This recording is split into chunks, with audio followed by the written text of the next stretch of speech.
Shalom semua Shalom. saudara yang terkasih di dalam Tuhan, juga Bapak Ibu saudari yang di Amerika pada pagi hari ini dan yang di Indonesia pada sore hari. Semangat pagi, Tuhan Yesus memberkati kita semua.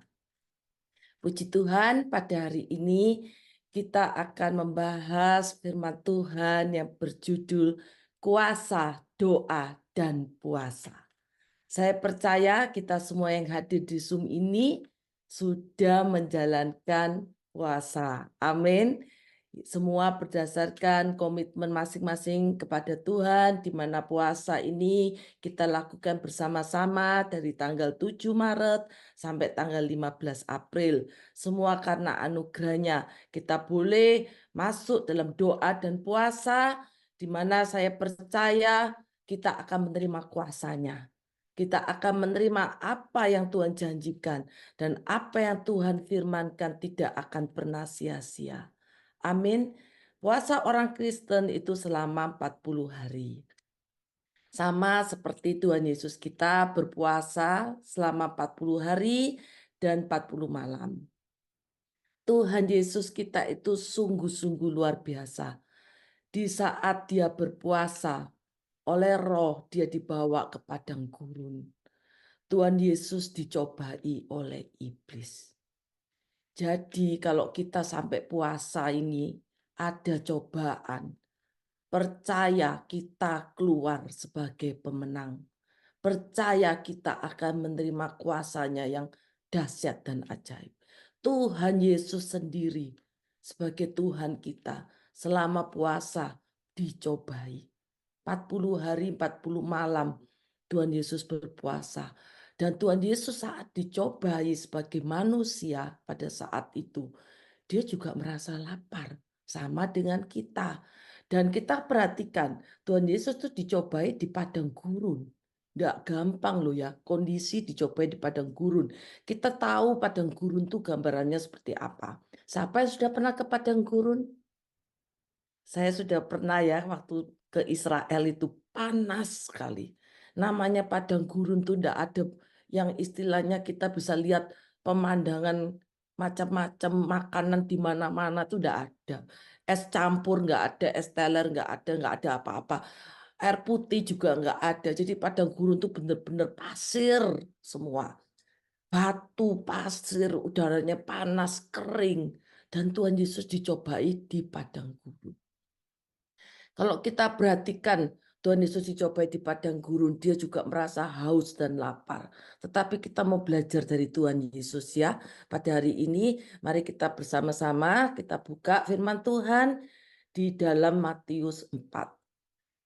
Di dalam Matius 4 kita bisa melihat ketika Yesus dibawa di padang gurun, iblis itu datang dan berkata, "Jika engkau anak Allah, perintahkanlah supaya batu-batu ini menjadi roti." Mungkin saat lapar, iblis itu jahat. Dia bisa menggambarkan batu-batu itu seperti roti. Kita bisa bayangkan ya batu kecil-kecil itu. Kalau orang lapar kan bisa imagine ya batu-batu itu jadi roti. Tetapi Yesus menjawab, ada tertulis manusia hidup bukan dari roti saja dalam Matius 4 ayat 4. Tetapi dari setiap firman yang keluar dari mulut Allah. Jadi Tuhan Yesus ini selalu melawan musuh, melawan iblis dengan firman Tuhan. Karena firman Tuhan ini merupakan senjata. Senjata kita sebagai umat Tuhan. Sebagai umat yang percaya kepadanya. Di mana kita bisa melihat apa arti yang Tuhan mau. Pesan Tuhan. Itu Tuhan mau menyampaikan keinginan daging kita. Supaya kita saat puasa ini, kita benar-benar bisa menguasai keinginan daging kita. Karena daging ini lemah. Jadi tergantung komitmen kita selama kita ini berpuasa kepada Tuhan. Kadang sering kita berpuasa bertuhan, contohnya makanan apa yang kita pantang. Atau apa yang kita komitmen kepada Tuhan. Apakah kita makan jam berapa, buka jam berapa, mau minum atau tidak minum. Itu komitmen kita kepada Tuhan. Dan di era generasi yang baru ini, puasa bukan hanya soal makan dan minum. Tetapi apa yang mau kita pantangin. yang kesukaan kita, contohnya tidak melihat drama Korea dan sebagainya, atau tidak makan sesuatu yang biasanya kita suka sekali. Dalam salah satu makanan yang saya pantangin, yang saya janji tidak akan makan selama 40 hari puasa ini, yaitu tidak makan es krim. Saya ini suka es krim. Kalau kelihatan es krim itu sudah, wah, vanila, stroberi, dan memang cari yang low ya, cari yang low sugar juga. Tetapi kalau lihat es krim, matcha, kayak gitu-gitu tuh rasanya, apalagi kalau sama dessert, ya memang sekarang kan kita mengurangi dessert ya karena tuh gula. Tetapi kalau ada es krim itu coba sedikit dessertnya, es krimnya yang itu lumayan enak dimakan. Jadi kalau saya pantang salah satu makanan yang saya nggak mau makan tuh salah satunya es krim. Apalagi kalau udaranya panas, makan es krim tuh enak sekali. Jad jadi itu yang kita komitmenin, kita harus siap dengan komitmen kita, apa yang kita pantangin, kesukaan kita. Mungkin kalau ibu-ibu berat ya, misalnya pantang tidak shopping. Wah, itu berat juga ya, pantang tidak shopping selama 40 hari. Tapi kalau kita komitmen, saya percaya kita pasti bisa. Karena kita harus melawan keinginan daging kita ini. Karena kita ini darah dari darah dan daging, dan kita ini lemah. Kita ini mudah tergoda dengan keinginan daging kita, tetapi Tuhan berkata dalam firman-Nya, manusia hidup bukan dari roti saja, tetapi dari setiap firman. Artinya apa? Supaya kita ini tidak melihat tubuh jasmani kita, bukan kita memperkuat, memperbesar tubuh jasmani kita, tetapi Tuhan mau kita juga memperkuat rohani kita. Supaya kita dekat kepadanya, supaya kita dijauhkan dari segala yang tidak baik, dari segala yang jahat, kita dijauhkan semuanya. Amin. Yang kedua, kita lihat, kita pelajari mengenai pencobaan Tuhan Yesus ini dalam Matius 4 ayat 5 sampai 7. Di mana iblis itu membawa Tuhan Yesus itu di gambaran tempat yang tinggi, dibawanya ke kota suci, di bumbungan bait Allah. Dan dia memberikan gambaran iblis, jika engkau anak Allah, ayo jatuh ke bawah. Itu mencobai ego kita sebagai manusia. Coba kamu jatuh ke bawah, kan sudah ada tertulis, nanti pasti malaikat-malaikat itu akan menatang engkau, akan menolong engkau, supaya kakimu aja nggak sampai terantuk kepada batu. Secara manusia, kita kalau punya kekuatan, punya uang banyak dan sebagainya, kenapa nggak pakai uangmu? Kamu bisa beli kok. Kamu bisa melakukan apa saja yang kamu punya. Kamu nggak suka sama orang itu, kamu bisa melakukan apa saja yang kamu bisa. Kamu bisa melakukan dengan segala kekuatanmu. Tetapi Tuhan berfirman, ada tertulis, jangan engkau mencobai Tuhan Allahmu. Tuhan Yesus tidak menunjukkan kehebatannya, nggak mau pamer, tetapi Tuhan Yesus mau dia tidak berlaku sombong, tidak angkuh hidup ini. Kalau kita hidup dalam keangkuhan, kita hidup dalam kesombongan, kita tidak menyadari bahwa apa saja yang kita punya itu, semuanya itu tidak ada apa-apanya. Karena kalau kita diingatkan kembali dalam Pengkhotbah 7 ayat 2, pergi ke rumah duka itu lebih baik daripada pergi ke rumah pesta.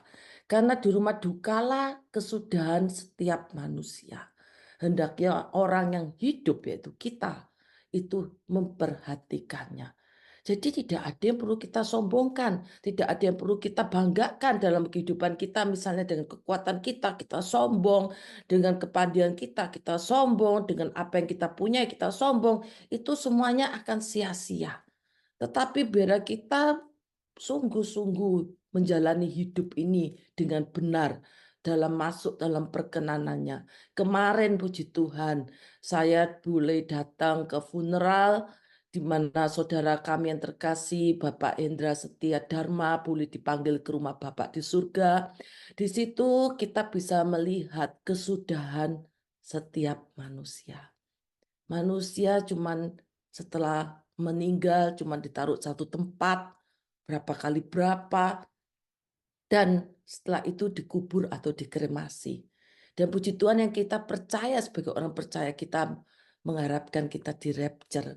Tapi kita percaya, dari situ kita melihat bahwa kesudahan manusia seperti itu.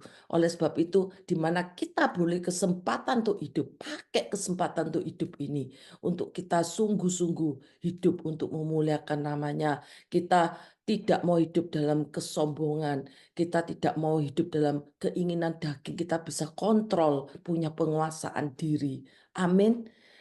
Dan yang ketiga, kita boleh mempelajari dari pencobaan Tuhan Yesus di padang gurun mengenai di dalam Matius 4 ayat 8 sampai 10. Tuhan Yesus dibawa sama iblis juga ke gunung yang tinggi, dibawa lagi ke tempat yang sangat tinggi dan diperlihatkan kepadanya semua kerajaan dunia dan kemegahannya. Dilihatkan semua. Iblis bahkan memberikan janji kepada Tuhan Yesus, semua itu akan kuberikan kepadamu. Tetapi kurang ajar iblis ini. Tuhan Yesus disuruh sujud menyembah iblis. Jika engkau sujud menyembah aku. Kalau minta kepada iblis itu bukan berarti tidak mendapatkan apa-apa. Makanya banyak orang datang ke dukun, datang ke orang pinter. Bukan berarti tidak didapatkan apa-apa. Tapi ingat, pemberian iblis tidak ada yang gratis. Iblis itu bukan kasih, tetapi iblis itu menghancurkan. Jadi kalau minta datang kepada iblis, maka ada yang dihancurkan. Hari-hari ini gereja setan juga berani terang-terangannya. Mulai mengadakan kebaktian. Tetapi kita ini yang percaya kepada Tuhan, kita harus menang. Kita harus menang dan kita melawan segala yang tidak berasal dari Tuhan. Maka iblis berkata dengan tegas, Tuhan Yesus berkata kepada iblis, "Enyalah iblis, sebab ada tertulis, engkau harus menyembah Tuhan Allahmu, dan hanya kepada Dia sajalah engkau berbakti." Dalam Matius 4 ayat 10. Jadi Tuhan ingatkan kepada kita, untuk apapun yang terjadi di muka bumi ini, tetap setia sampai akhir hidup kita. Tetap setia, tetap cinta Tuhan, tetap mengikut Yesus.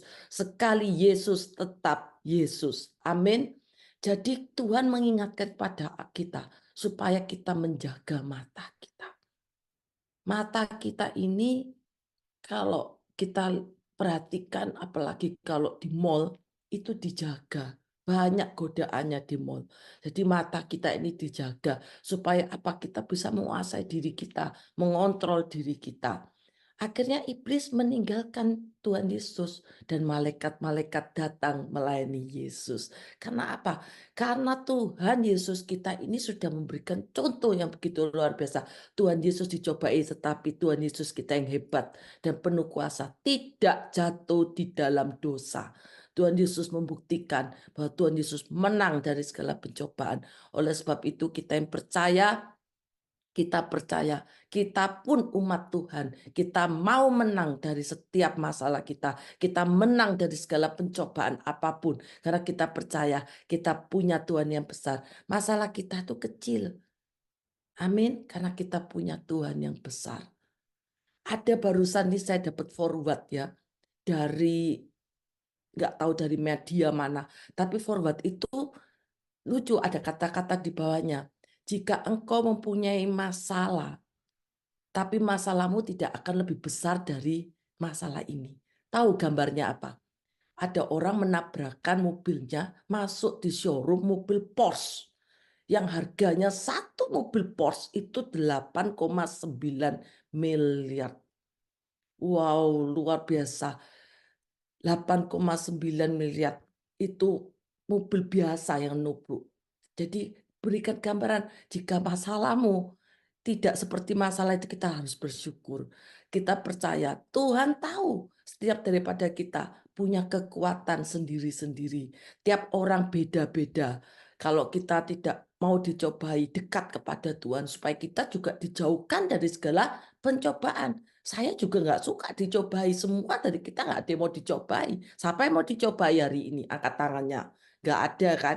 Tidak ada yang mau dicobai. Dekat sama Tuhan supaya kita dijauhkan dari segala bentuk pencobaan, dijauhkan dari segala masalah. Dekat dengan Tuhan.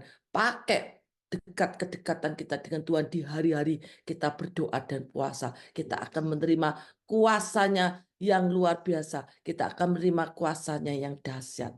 Amin. Di dalam Efesus 6 ayat 17, Tuhan Yesus mengingatkan pada kita, terimalah ketapang keselamatan dan pedang roh, yaitu firman Allah. Jadi kita ini harus pakai firman Tuhan. Tuhan Yesus juga pakai firman Tuhan. Supaya kita boleh menang terhadap apapun yang ada di depan kita. Jadi kuasa doa dan puasa itu mendatangkan sesuatu yang luar biasa. Kalau kita perhatikan salah satu contoh di Alkitab, Yunus. Kita perhatikan Yunus 3. Yunus ini diutus oleh Tuhan ke Niniwe, bangsa yang sangat jahat, bangsa yang sangat kejam. Tetapi Yunus ini nggak mau, sampai kita tahu ceritanya, Yunus masuk perut ikan dan sebagainya.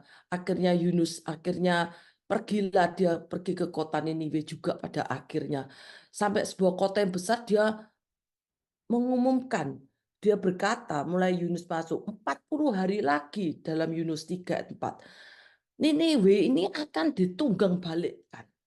Tetapi puji Tuhan, orang Niniwe ini mau percaya kepada Tuhan. Dia akhirnya mengumumkan puasa, baik orang dewasa maupun anak-anak. Mereka melakukan kain kapung, mengenakan kain kapung, sampai rajanya itu bisa turun dari singgasana, ditanggalkannya semua jubah kebesarannya, sampai diselubungkan kain kapung dan duduk di abu. Seorang raja mau duduk di abu, karena inti puasa itu apa? Kerendahan hati. Dia mau duduk di abu. Seorang raja yang besar membuka jubahnya dan duduk di abu. Dia datang kepada Tuhan dan dia memerintahkan kepada pembesarnya bahwa manusia, ternak, lembu, sapi, kambing, domba nggak boleh makan apa-apa, nggak boleh makan rumput, nggak boleh minum air. Semuanya manusia, ternak semua harus berselubung dengan kain kapung, berseru kepada Tuhan dengan keras. Akhirnya Tuhan supaya apa? Dia berharap Tuhan berbalik dengan penuh kasih supaya musibah itu tidak akan terjadi dalam kota Niniwe. Mereka menyesal kepada Tuhan dengan, tapi Tuhan kita ini Allah Maha Kasih. Kalau kita datang kepada Tuhan terutama dengan doa dan puasa, kuasanya doa-doa kita semua ini akan dijawab. Yang lemah dikuatkan, yang miskin diberkaya, yang sakit disembuhkan, yang punya problem ekonomi akan dipulihkan oleh Tuhan. Yang hutang akan terlunaskan dengan cepat. Jadi kita percaya bersama Tuhan, kuasa Tuhan terjadi. Yunus pada waktu ini Tuhan pakai untuk menyelamatkan kota Niniwe. Sehingga kota Niniwe akhirnya diluputkan dari keadaan yang binasa. Sehingga Tuhan tidak memberikan murkanya, tetapi Tuhan mengasihi kota Niniwe. Amin. Banyak sekarang dunia ini penuh dengan dosa. Mari kita percaya, kita doakan orang-orang dekat-dekat dengan kita. Kita bantu dalam doa. Yang belum puasa, mari tidak ada yang kata terlambat. Mari kita masuk dalam doa dan puasa. Amin. Banyak kejadian juga. Kalau kita perhatikan Daud. Daud pun juga mengalami hal yang sama. Dia juga pernah jatuh di dalam dosa di mana dia mengambil Batseba sebagai istrinya. Padahal Batseba masih istrinya Uria. Dan jahatnya Daud juga memberikan Uria untuk mati di dalam medan peperangan. Tetapi kita lihat bahwa Daud itu berpuasa selama 7 hari. Karena diperingati oleh hambanya Nathan bahwa kalau anakmu yang dilahirkan oleh Batseba itu akan mati. Tetapi Daud ini berharap, dia datang dan puasa. Tetapi tidak semua doa dan puasa itu harus terjawab sesuai dengan doa kita. Daud itu benar-benar memohon kepada Tuhan. Dia berpuasa selama 7 hari dengan tekun. Semalam-malam dia berbaring di tanah. Puasa 7 hari. Yaitu dalam 2 Samuel 12 kalau kita buka ya. Tetapi akhirnya pada hari ke-7 di dalam 2 Samuel 12 ayat 18, anak itu mati. Anak itu sakit dan tetap mati. Bahkan pegawainya sampai berbisik-bisik, nggak berani ngomong kepada Raja Daud, takut Raja Daud melakukan hal-hal yang tidak baik. Tetapi Raja Daud tahu bahwa anaknya sudah mati. "Sudah matikah anak itu?" Akhirnya dijawab, "Sudah." Dan apa yang dilakukan oleh Daud? Dia tuh bersujud, ganti pakaian, masuk rumah, mungkin mandi dan sebagainya, dan dia minta roti. Dan dihidangkanlah roti untuk Daud. Sampai ada pertanyaan, apakah artinya ini? Engkau bisa ini, tapi Daud berkata, "Iya, selama anak itu masih hidup, aku tuh berharap belas kasihan Tuhan. Tetapi anak ini sudah mati, nggak mungkin kembali." Jadi dia akhirnya berserah total pada Tuhan. Tetapi saya baca firman ini, apa Tuhan maksudnya dengan sudah doa dan puasa. Daud sudah minta ampun pada Tuhan. Tetapi Tuhan menjawab lain, tetap anaknya sakit. Memang dari segala dosa-dosa yang kita lakukan tuh ada konsekuensinya. Mungkin ada yang Tuhan ampuni, dipulihkan, tetapi konsekuensi dosa itu bisa tetap ada. Makanya itu kita hindarilah dosa. Karena kuasa daripada doa dan puasa itu selain mendatangkan kemurahan, tapi Tuhan kita tuh Allah yang maha adil. Seperti kita juga lihat kisah Esther dan Mordekai, bangsa Yahudi diluputkan oleh Tuhan, di mana Tuhan bisa memutarbalikkan keadaan. Itu Tuhan kita maha adil. Esther dan Mordekai dan bangsanya berpuasa 3 hari 3 malam. Tidak makan, tidak minum. Terancam punya masalah besar. Tetapi kita bisa melihat di dalam kisah Esther, Tuhan memutarbalikkan keadaan. Dari yang harusnya bangsa Yahudi yang mengalami kebinasaan. Tetapi Tuhan memutarbalikkan keadaan di mana Hanan yang memancungkan, yang sudah bikin rancangan yang begitu jadi dirinya sendiri, yang akhirnya disulakkan kepada tiang karena ia sudah mengacungkan tangannya kepada orang Yahudi. Jadi biarlah kita ini hidup dengan penuh sungguh-sungguh dan tekun datang pada Tuhan, supaya apa? Kuasa doa dan puasa ini terjadi dalam hidup kita. Kita beroleh kemurahan Tuhan, kita boleh, Tuhan boleh adil dalam hidup kita. Dan yang terakhir, pertolongan Tuhan pasti terjadi. Setiap kita yang percaya pada Tuhan, pertolongan Tuhan itu luar biasa. Tuhan tuh tolong, Tuhan tahu yang terbaik buat kita. Jadi kalau Tuhan tidak menjawab doa kita seperti yang kita mau, tetap percaya Tuhan itu akan menjawab yang terbaik buat kita. Mungkin kita melihat kok gini Tuhan jawabannya nggak sesuai dengan yang aku mau. Tetapi kita percaya itu yang terbaik buat kita. Kita nggak tahu apa yang akan terjadi hari esok, tetapi kita cuma percaya. Kita masuk dalam doa dan puasa, kita menerima kuasanya, bahwa Tuhan akan memberikan kemurahan terhadap kita. Tuhan akan berlaku adil kepada kita, dan Tuhan akan memberikan pertolongan kepada kita. Amin. Percaya kepada Tuhan, maka jeripaya kita tidak akan sia-sia. Kuasa doa dan puasa itu akan bekerja dalam kehidupan kita. Mari kita baca di ayat penutup terakhir ya. Mari kita buka dalam Ibrani 4 ayat 16.